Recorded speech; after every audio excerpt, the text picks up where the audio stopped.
ಇಲ್ಲಿ ವಿದ್ಯಾರ್ಥಿಗಳೇ ನೋಡ್ರಿ, ಇಲ್ಲೊಂದು ಮತ್ತೊಂದು ಶೇಕಡ ಪ್ರಮಾಣದ ಲೆಕ್ಕ ಬೇರೆನೆ ಬಂತು. ಯಾವುದೇ ಒಂದು ಶೇಕಡ ಪ್ರಮಾಣ ಲೆಕ್ಕ ಎಷ್ಟು ನೀವು ಪರ್ಫೆಕ್ಟ್ ಆಗ್ತೀರಿ, ನಿಮ್ಗೆಲ್ಲ ಗಣಿತಗಳು ಭಾಳ ತಿಳಿತಾವೆ. ಮೇನ್ ಇದು ಬೇಸಿಕ್. ನಿಮ್ಗೆಲ್ಲ ಗಣಿತ ತಿಳಿಬೇಕು ಅಂತಂದ್ರೆ ನೀವು ಶೇಕಡ ಪ್ರಮಾಣದ ಎಲ್ಲ ರೀತಿಯ ಗಣಿತಗಳನ್ನು ಕಲಿಬೇಕು. ಶೇಕಡ ಅಂದ್ರೆ 5ನೇ ಒಂದನ್ನು ಶೇಕಡಾದಲ್ಲಿ ಬರೆಯಿರಿ, ಅದು ಒಂದೇ ಅಲ್ಲ. ಶೇಕಡಾದಲ್ಲಿ ಎಷ್ಟು ಅಂತಂದ್ರೆ ಎಲ್ಲಾರ್ಕಿಂತಲೂ ಹೆಚ್ಚು ಎಲ್ಲ ಭಾಗಗಳು ಅಂದ್ರೆ ಲಸ ಮಸ ಸಮಾನುಪಾತ ಅನುಪಾತ ಸರಳ ಬಡ್ಡಿ ವಿಸ್ತೀರ್ಣ ಸುತ್ತತೆ ತ್ರಿಕೋನ ಎಲ್ಲ ಅನುಕ್ರಮಗಳಿಗೆ ಏನದಲ್ಲ, ಆ ಎಲ್ಲ ಅನುಕ್ರಮಗಳಿಗಿಂತಲೂ ಅತಿ ದೊಡ್ಡವಾದಂಥ ಅಭ್ಯಾಸ ಯಾವುದಪ್ಪ ಅಂದ್ರೆ ಶೇಕಡ ಅಭ್ಯಾಸ ನೀವು ಎಷ್ಟು ಕಲ್ತರೂ ಕಡಿಮೆನೆ. ಯಾಕಂದ್ರೆ ಒಂದೊಂದು ಹೊಸದೇ ಕೊಟ್ಟಿರ್ತಾರೆ. ಒಂದು ಯಾವುದೇ ಒಂದು ಲೆಕ್ಕ ಹಿಂದಿಂದೊಂದು ಶೇಕಡ ಒಂದು ಬೇರೆನೇ ಬಂದಿರ್ತದೆ, ಮತ್ತು ಮುಂದಿನ ಸಲ ಬರೋದ್ರೊಳಗೆ ಒಂದು ಶೇಕಡ ಬಂದಿರ್ತದೆ. ಇಲ್ಲಿ ಬಂದದ್ದು ಮಿಶ್ರ ಲೋಹದಾಗ ಬಂದದ್ದು. ಮಿಶ್ರ ಲೋಹ ಅಂದ್ರೆ ಏನು ಅನ್ನೋದು ನಾ ತಿಳಿಸಿ ಹೇಳ್ತಾನೋ. ಮೊದಲೇ ನಿಮಗೆ ಬರ್ತಿತ್ತಂದ್ರೆ ಮಾಡ್ರಿ, ನಾ ತಿಳಿಸಿ ಹೇಳಂಗೆ ನಿಮಗೆಲ್ಲ ತಿಳಿಸಿ ಹೇಳ್ತೀನಿ. ಓಕೆ, ಬಿಡಿಸೋದಾದಿಂದ ವಿಡಿಯೋ ಆನ್ ಮಾಡಿ. ಓಕೆ, ವಿಡಿಯೋ ಆನ್ ಮಾಡಿದ್ರೆ ಈಗ ನಾ ಹೇಳೋದು ತಿಳ್ಕೊರಿ. ನೋಡ್ರಿ, ಲಕ್ಷ ಕೊಟ್ಟೆ. ಒಂದು ಮಿಶ್ರ ಲೋಹದಲ್ಲಿ ಅಂದ್ರೆ ನಾವು ಒಂದು ಕಬ್ಬಣ, ತಾಮ್ರ, ಹಿತ್ತಾಳಿ, ಬೆಳ್ಳಿ, ಕಂಚು ಒಂದು ಮೂರ್ತಿ ತಯಾರಾಗಬೇಕಾದ್ರೆ ಮಿಶ್ರ ಅದಿರುಗಳನ್ನು ಅದರ ಕೂಡಿಸ್ತಾರೆ.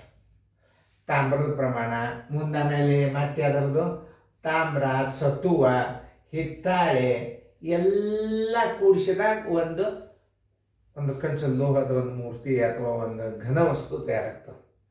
ಅಂಥ ಒಂದು ಘನ ವಸ್ತು ಅಂದರೆ ಒಂದು ಮಿಶ್ರ ಲೋಹದಲ್ಲಿ 15% ಸತುವು. ಎಷ್ಟು? 100 kg ಮಿಶ್ರ ಲೋಹ ಇತ್ತಂದ್ರೆ ಮಿಶ್ರ ಲೋಹ ತೂಕ 100 kg ಇದ್ರೆ 15 kg ಏನಿರ್ತದೆ ಸತು ಇರ್ತದೆ, 25% ಹಿತ್ತಾಳಿ ಇರ್ತದೆ, ಉಳಿದದನ್ನು ತಾಮ್ರವಿರುತ್ತದೆ. 75 kg ಮಿಶ್ರ ಲೋಹದಲ್ಲಿ ಇರುವ ತಾಮ್ರದ ತೂಕ ಎಷ್ಟು ಅಂತ ಕೇಳ್ತಾನೆ. ಅದನ್ನು ಮಿಶ್ರ ಲೋಹ ಅಂದ್ರೆ ಏನು? ಎಲ್ಲ ಕೂಡ್ಯದ, ತಾಮ್ರ ಕೂಡ್ಯದ, ಸತು ಕೂಡ್ಯದ, ಆಮೇಲೆ ಹಿತ್ತಾಳಿ ಕೂಡ್ಯದ. ಅವತ್ತನ್ನು ಬಿಡಿಸಿ ಒಡೆದ ತೆಗಿಬೇಕಾದ್ರೆ ಅವುಗಳನ್ನು ಕೂಡಿದಂಥ ಒಂದು ಘನ ವಸ್ತುವಿಗೆ ಏನಂತಾರೆ? ಮಿಶ್ರ ಲೋಹ ಅಂತಾರೆ. ಮಿಶ್ರ ಲೋಹ ಎಷ್ಟು ಅಂತ ತಿಳ್ಕೊಬೇಕೀಗ. 100 kg ಆಗಿರಲಿ. ನೋಡ್ರಿ, ಮಿಶ್ರ ಲೋಹ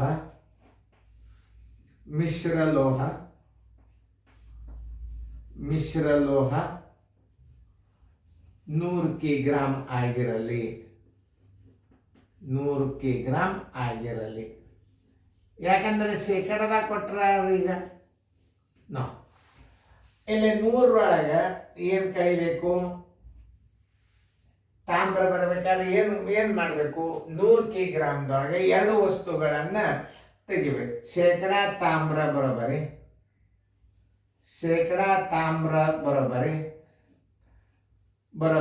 100 ಮೈನಸ್ ಎಷ್ಟದ? 15 ಸತು, ಶೇಕಡ 15 ಸತು ಪ್ಲಸ್ ಆಮೇಲೆ ಹಿತ್ತಾಳೆ 25 ಹಿತ್ತಾಳೆ, ಶೇಕಡ 25 ಹಿತ್ತಾಳೆ. ಇವೆರಡು ಕೂಡಿಸಿ ಇದ್ರಾಗ ನೀವು ಕಳೆದ್ರಿ ಅಂದ್ರೆ ತಾಮ್ರದ ಪ್ರಮಾಣ ಸಿಗ್ತದ. 25 40 ಶೇಕಡ ಏನಾಯ್ತು? ಇದು ಯಾವುದು? ಹಿತ್ತಾಳೆ. ಇದು ಸತು, ಇದು ಸತುವು, ಇದು ಹಿತ್ತಾಳೆ. ಇದು ಯಾವುದು? ಹಿತ್ತಾಳೆ.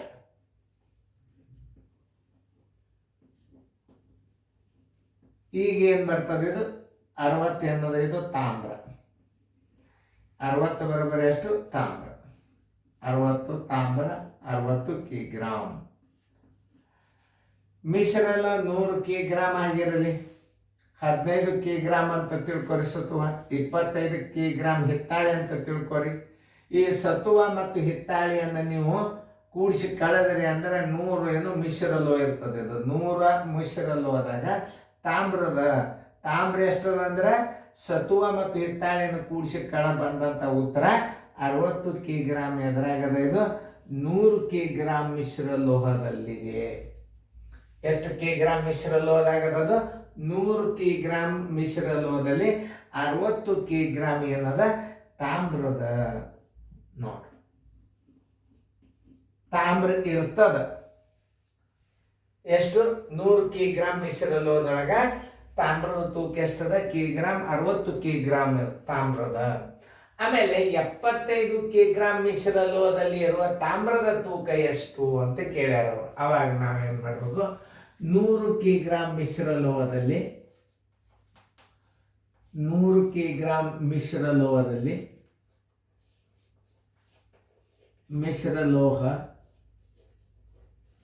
ಲೋಹದಲ್ಲಿ 60 ಕಿಗ್ರಾಮ್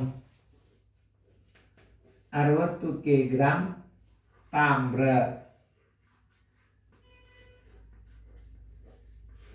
75 ಕಿಗ್ರಾಮ್ ಮಿಶ್ರ ಲೋಹದಲ್ಲಿ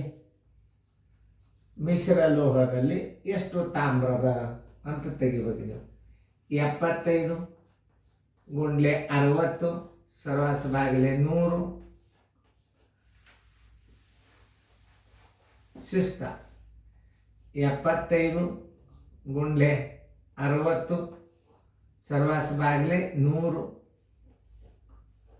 25 ಮೂರ್ಲೆ 75, 25 ನಾಲ್ಕಲೆ 100, 4 ಒಂದಲೆ 4 15ಲೆ 15 ಮೂರ್ಲೆ 45 ಕಿಗ್ರಾಮ್ ತಾಮ್ರ.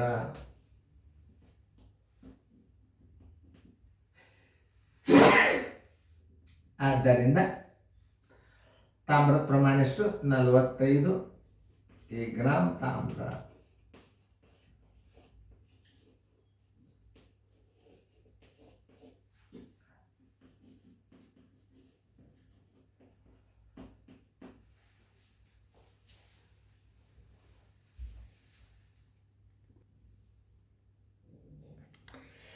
ಇದನ್ನ ತಿಳ್ಕೊಳ್ಳೋದ್ರೊಳಗೆ ಬಹಳ ಮಹತ್ವ ಅದ. ಈ ಇನ್ನೊಂದು ನಿಮ್ಮ ಶೇಕಡಾ ಪ್ರಮಾಣ ಏನಾಗ್ತದ ಅಂತಂದ್ರೆ ವಿಚಾರ ಶಕ್ತಿಯನ್ನು ಭಾಳ ಬೆಳೆಸ್ತದ ಶೇಕಡಾ ಪ್ರಮಾಣ. ಅದನ್ನು ತಿಳ್ಕೊಂಡು ನೀವು ಶೇಕಡಾ ಪ್ರಮಾಣದಲ್ಲಿ ಬಹಳ ವಿಚಾರ ಶಕ್ತಿ ಬರ್ತದ. ಶೇಕಡಾ ಪ್ರಮಾಣ ಎಷ್ಟು ಇರ್ತಾವ ಅಷ್ಟೆಲ್ಲ ಗಣಿತಗಳನ್ನು ಕಲೀರಿ ನೀವು. ನೋಡ್ರಿ ನೀವು ಮುಂದಿನ ಗಣಿತಗಳು ತಾವೇ ಬರ್ತಾವ. ಮಿಶ್ರ ಲೋಹದಲ್ಲಿ ಅಂತ ನೋಡಿ, ಇದೊಂದು ಹೊಸದೇ ಬಂತಿಲ್ಲ ನೋಡ್ರಿ. ಶೇಕಡಾ ಪ್ರಮಾಣ ಇದೆ, ಇದು ಹೊಸದು. ಇನ್ನು ಮತ್ತೊಂದು ಏನ್ರಿ ಹಾಕಿದ್ರೆ ಹೊಸದೇ ಬಂದಿರ್ತದೆ. ಅಂದ್ರೆ ಯಾವ ಎಷ್ಟನ್ನ ಮನೆಯಲ್ಲೇ ಕೇಳ್ತಾನ ಅನ್ನುವಂಥ ಒಂದು ಶೇಕಡಾ ಪ್ರಮಾಣದ ಅಭ್ಯಾಸವನ್ನು ನೀವು ಕಂಪಲ್ಸರಿಯಾಗಿ ಪೂರ್ತಿ ಮುಗಿಸ್ಬೇಕು. ಇಲ್ಲಿ ನೋಡಿದ್ರೆ ಮತ್ತೊಂದು ಹೊಸದೇ ಬಂದಿರ್ತದೆ ನಿಮಗೆ. ಅದೇ ಶೇಕಡಾನೇ ಇರ್ತದೆ, ಶೇಕಡಾದಾಗ ಇರ್ತದೆ. ಅಂದ್ರೆ ಶೇಕಡಾ 10 ಉದ್ದ ಹೆಚ್ಚು ಮಾಡ್ರಿ, ಶೇಕಡಾ 10 ಕಡಿಮೆ ಮಾಡ್ರಿ, ಏನು ಒಟ್ಟು ಒಂದು ಹೊಸದು ಇರ್ತದೆ. ಯಾವಾಗ ನೀವು ಶೇಕಡಾ ಲೆಕ್ಕಗಳನ್ನು ಪರ್ಫೆಕ್ಟಾಗಿ ಎಲ್ಲ ಅನುಕ್ರಮ ನಂಬರ್ದಾಗ ಎಲ್ಲ ಗಣಿತಗಳನ್ನು ನೀವು ಕಲ್ತ್ರಿ ಅಂತಂದ್ರೆ ನಿಮ್ಮ ಮುಂದಿನ ಗಣಿತಗಳನ್ನು ವಿಚಾರ ಮಾಡುವಂಥ ಶಕ್ತಿ ಬರ್ತದೆ. ತಿಳಿತಲ್ಲ? ಈಗ ಯಾವುದೇ ಒಂದು ವಿಷಯವನ್ನು ಶೇಕಡಾ ಏನು ತಿಳ್ಕೊ. ಇಲ್ಲಿ ಮಿಶ್ರ ಲೋಹದ ಬಗ್ಗೆ ಇದು ಲೆಕ್ಕದ ಅಂದ್ರೆ ಮಿಶ್ರ ಲೋಹ 100 ಎಂದು ತಿಳಿಯುವ, ಜನಸಂಖ್ಯೆ 100 ಎಂದು ತಿಳಿಯುವ, ಪಗಾರದ ಬಗ್ಗೆ ಬಂದಿರ್ತಾರೆ ಸಂಬಳ 100 ಎಂದು ತಿಳಿಯುವ, ಆಮೇಲೆ ಗುಣಗಳು ಬಂದಿದ್ದರೂ ಗುಣಗಳು 100 ಎಂದು ತಿಳಿಯುವ, ಈ ನಮೂನೆ ಇರ್ತದೆ. ಯಾವುದೇ ಒಂದು ಗಣಿತಗಳು ನೋಡ್ರಿ ನಾವು ಅದು ಯಾವ ವಿಷಯಕ್ಕೆ ಸಂಬಂಧ ಅದಕ್ಕೆ 100 ಅಂತ ತಿಳ್ಕೊಂಡು ಬಿಡೋದು. ಜನಸಂಖ್ಯೆ 100 ಎಂದು ತಿಳಿಯುವ, ಅಂಕಗಳು 100 ಎಂದು ತಿಳಿಯುವ, ಮತಗಳು 100 ಎಂದು ತಿಳಿಯುವ, ಜನಸಂಖ್ಯೆ 100 ಎಂದು ತಿಳಿಯುವ, ಶಿಕ್ಷಕರೆಷ್ಟು, ಅನಕ್ಷರಸ್ಥರೆಷ್ಟು, ಸುಶಿಕ್ಷಿತರು ಅಶಿಕ್ಷಿತರು, ಅಕ್ಷರಸ್ಥರು ಅನಕ್ಷರಸ್ಥರು, ಕನ್ನಡ ಭಾಷೆಯನ್ನು ಅರ್ಥ ಮಾಡ್ಕೋಬೇಕು ಚಂದಂಗೆ ನೋಡ್ರಿ. ಮತ್ತೊಂದು ಮುಂದಿನೊಂದು ಶೇಕಡಾ ಲೆಕ್ಕ ಹಾಕಿದಾಗ ನಿಮಗೆ ಅನುಕ್ರಮ ನಂಬರ್ ಚೇಂಜ್ ಆಗೋ ತನಕ ಇವು ಬರ್ತಾವ. ಮುಂದಿನ ಗಣಿತಗಳು ನೀವು ಸ್ವಂತ ಯಾವಾಗ ಬಿಡಿಸ್ಲಿಕ್ಕೆ ಚಾಲು ಮಾಡ್ತೀರಿ ಅವಾಗ ನೀವು ಶೇಕಡಾ ಪ್ರಮಾಣ ಲೆಕ್ಕಗಳು ಬಂದು ಮುಂದಿನ ಲೆಕ್ಕ ನೀವು ಸ್ವಂತ ಮಾಡೇಬೇಕು. ಆದದ್ದೂ ಬರ್ತಾವ, ಹೊಸವ ಬರ್ತಾವ. ಆದದ್ದು ಬಂತು, ಹಿಂದೆ ಹೋದ ಗಣಿತ ಏನಾದರೂ ಮುಂದೆ ಕ್ವಶನ್ ಪೇಪರ್ ಬಿತ್ತು, ಆ ಪ್ರಶ್ನೆ ಬಿತ್ತ ನೀವು ಮಾಡಿದ್ರಿ ಅಂದ್ರೆ ನಿಮ್ಮ ರಿಸಲ್ಟ್ 100% ಸಕ್ಸಸ್. ಇದು ನಾ ಚಾಲೆಂಜ್ ಕೊಡ್ತೀನಿ. ಸ್ವಂತ ಬಿಡಿಸಿಡ್ಬೇಕು, ಮತ್ತು ದೂರ ಕೂತು ಪೇಪರ್ ಬಿಡಿಸ್ಬೇಕು. ನೀವು ತಂದೆ ತಾಯಿಗೆ ಶಾಣ್ಯಾರು ಅನ್ಸ್ಕೊಳ್ಳಿಕ್ಕೆ ಪ್ರಯತ್ನ ಮಾಡಬಾರ್ದು, ಶಾಣೆ ಆಗ್ಲಿಕ್ಕೆ ಪ್ರಯತ್ನ ಮಾಡ್ಬೇಕು. ಶಾಣೆ ಆಗೋದು ಯಾವ ಪರೀಕ್ಷೆನ ಪಾಸ್ ಆದ ಕೂಡಲೇ ನಮ್ಮ ಹುಡುಗ ಶಾಣೆ ಅಂತಾರೋ, ಅದನ್ನು ಅರ್ಥ ಮಾಡ್ಕೋಬೇಕು. ನೀವು ಪ್ರಾಮಾಣಿಕ ಪ್ರಯತ್ನ ಮಾಡಿ ನೀವು ಅಭ್ಯಾಸ ಮಾಡಿರಿ.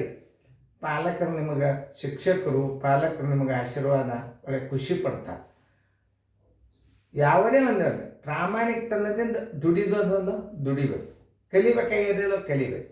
ವಯಸ್ಸು ಅಂದಾಗ ಕಲೀಲಿಕ್ಕೇ ಬೇಕು. ಕಲ್ತರ ಮುಂದೆ ಸುಖದಿಂದ ಬದುಕುತ್ತೀರಿ.